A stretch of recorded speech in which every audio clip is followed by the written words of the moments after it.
Hi, welcome to our live chat. Thanks for showing up. We've got Dan and Memphis from Big Brother 10 here, and we'll just start taking your questions right away. If you want to ask questions, go in the chat rooms, press the Ask a Question button, and the moderators will cue it up to me. So thanks for showing up. Thanks for having us. Thanks for being here. Okay. Bring on the questions. Bring them on. First one's from Virginia Mom.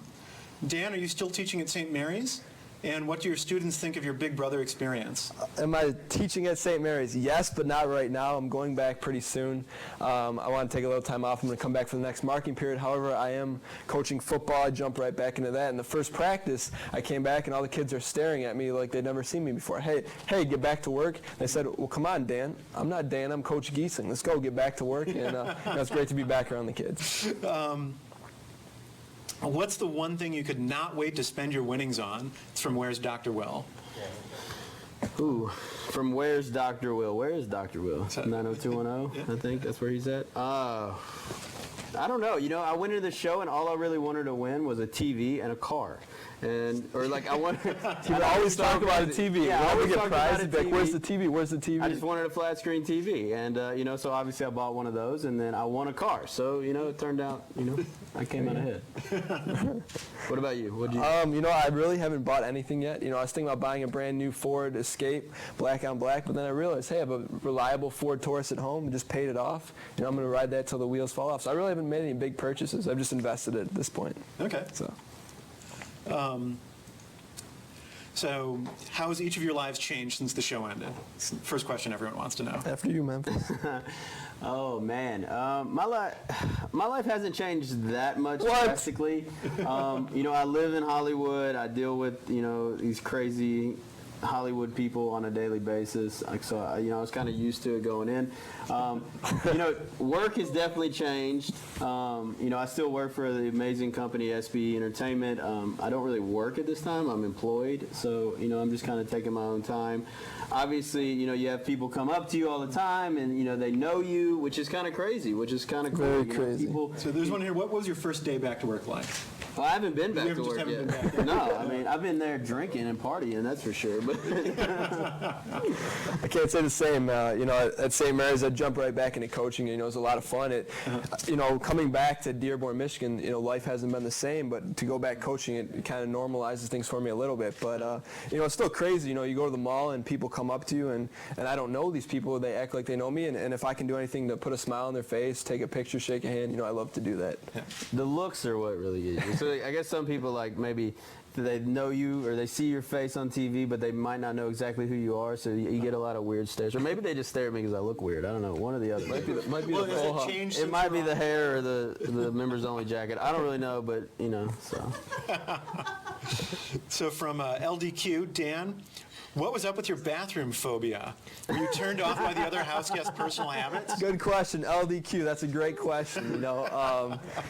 The HOH bathroom, okay, it's one of the few places where you could have some solace, some privacy, and unfortunately people thought that was an America's Player task, and it wasn't. But, anytime you could get away from the other house guests, I savored that moment, and lucky for me, I could do it every time, except for when Rennie shut me down. She would not let me use her HOH bathroom. But other than that, it was my place to get away, and sometimes I didn't even use the bathroom. I'd go up and spy on Memphis and Keisha talking, So I didn't always use the bathroom. I just used that as an opportunity to get up there and lock myself away and spy on the house guests. So.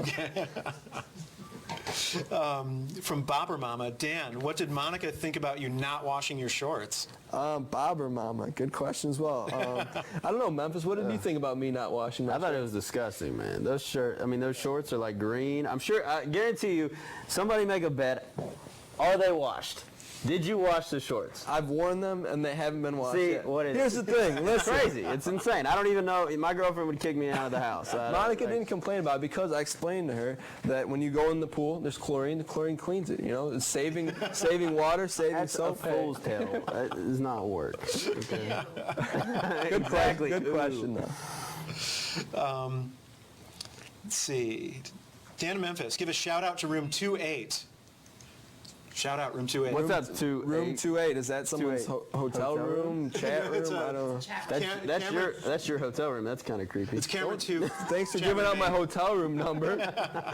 We loved your gameplay, both of you.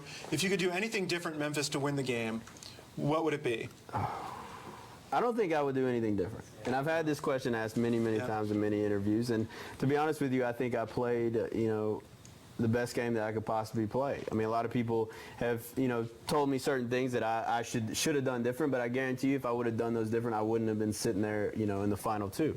So I don't think I would have changed anything. I made it to the final two, and that's what I wanted to make, and then leave it up to the jury to decide who wins. The thing I think about Memphis' game that a lot of people overlook is the fact week one he had a target on his back the size of a '69 Camaro, and he was able to shed that for the entire game, and he doesn't get a lot of credit for that. A lot of people, when they win the car, they get booted just for that reason. So I mean, for him to make it as far as he did with the car, I mean, that's a testament. I think that was overlooked a lot, and that's probably something you should have said in the jury speech that you didn't say. Thanks, Dan. Speech 101 right here. You can find that at St. Mary's. No, but yeah, you have to just, I mean, the thing is it's hard to look back and say, it's probably one reason I haven't watched it yet. Because I'll be like, God, why did I do that? Because you play, you have one chance, you have one chance to do it. There's no going back. So, you know what? I did what I did, and I have to live with it. So, but I'm comfortable with the paycheck I did get. So. From Evil Nikki. Dan, you stated in other interviews that you invited Keisha up to your room for the night to ensure her vote. Mm-hmm. How would you feel if that were Monica doing that with, let's say, Memphis? Whoa! Yeah, good question. Tough question. Nice. It's actually getting a little hot in here. Yeah, I think it's getting a little hot. It's a little hot in here. I think we need to. That's a pretty cool shirt, Memphis. Where'd you get that from? Yeah, let's do this like Judas.com. Do this like Judas.com. What's there? What can you find there? Renegade gear, man. Renegade gear. It's up for sale. It's pretty cool. It says something on the back. Shoot first, die last. Yeah. And hey, you designed that, didn't you? Yeah, it's pretty cool. I think you designed the bandana red. What's the guy on the back? Let's do this like Judas. That's pretty cool. Hey, man. check them out. Stand up. Yeah. Yeah.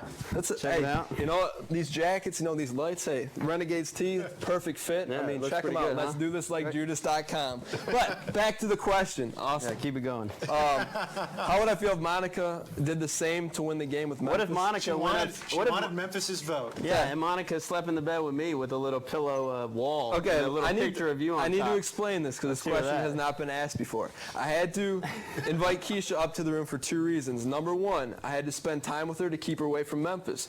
Would she have went down to sleep in the 70s room with Memphis? Could they have buried the hatchet? Yes. Could I let Keisha sleep upstairs by herself and me go sleep with Memphis? I could have done that. However, she would have thought that Memphis and I were in cahoots, and I couldn't afford to do that. But to answer the question, if Monica would have done that with someone like Memphis, I wouldn't have had a problem because I know Memphis is a stand-up guy, and I support Monica, and I knew she was just trying to win the game. So good question, though. Okay. Let's find another one in here.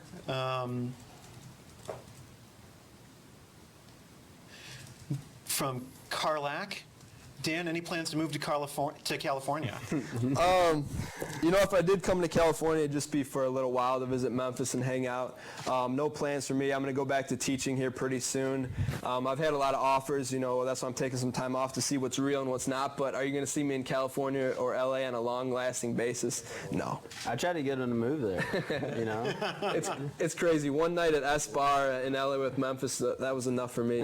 Being from the Midwest, it's a whole different ball game out in California. Think you'd be saying the same thing like in February in Michigan? When the snow starts to come down, I don't know. I may be out in LA a lot more than I expected. What was the best part about being on Big Brother 10? I think winning. I mean, you can't go wrong with that. I mean, I think that's why we both made it. One of the reasons we both made it to the end was the fact that, we were focused on playing the game. We didn't look too far ahead. We were really focused on, and you never heard me and Dan talk about winning the money. Right. You never heard us sit there, in week 3 and be like, man, I hope I win. Because the chances of you winning are slim to none. So you have to just be focused on what's ahead of you, and you can't be focused on winning the money. That's the wrong reason. You have to focus on playing, and then hopefully you wind up in the final. Yeah, we set up our alliance hoping that we'd make it to the final 2. We never banked on that. There was some luck along the way. We did pretty well in competitions. We didn't do so well in some competitions. But, to go in week 3 and say, oh, we're after the money, I mean, you got to take it week by week. You got to take it one day at a time. This one's kind of related, and I think you kind of answered it, but from CD and Diva. Memphis, how's it been knowing that by voting out Keisha, it cost you $450K, as she's the only person you could have won against in the end?